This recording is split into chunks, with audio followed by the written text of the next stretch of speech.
Well, I mean, here we are, day three, and it's been a really good, solid show. We were back last year after a couple of years of pandemic and all that, and we had a decent show last year, but we really stepped up this year.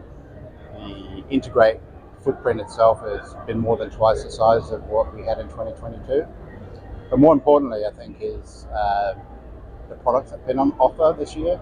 It's been on a lot of new releases, and I guess that's been communicated to the AV market, and in turn, that's actually brought the attendees here because they are generally interested in innovation and new products. Last year was more about connecting after a while away from each other. This year it's now, back to business as usual, and we've had phenomenal traffic over the first 2 days, and here we are, the middle of the third day, and it's still good buzz on the show floor. So as an organizer, really delighted with the outcome. And it's also the second year that we've had the security brand and the Integrate brand side by side. And I think last year there was not skepticism, but it was unknown. This year we've had a lot of comment around how well that works together. They have a lot of obviously crossover technologies, but if you look at the verticals that benefit from having these two shows together, you look at big venues where they have security, CCTV, access control, got big screens, so LED, audio systems and all that.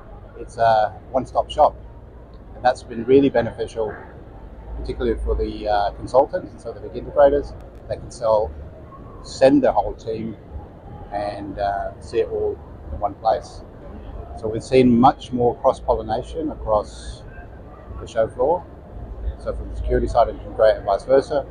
And also for our exhibitors, they're getting a greater ROI because they're seeing a more diverse audience, and we're seeing more exhibitors that are actually having product for both the security industry and for the audiovisual integration industry.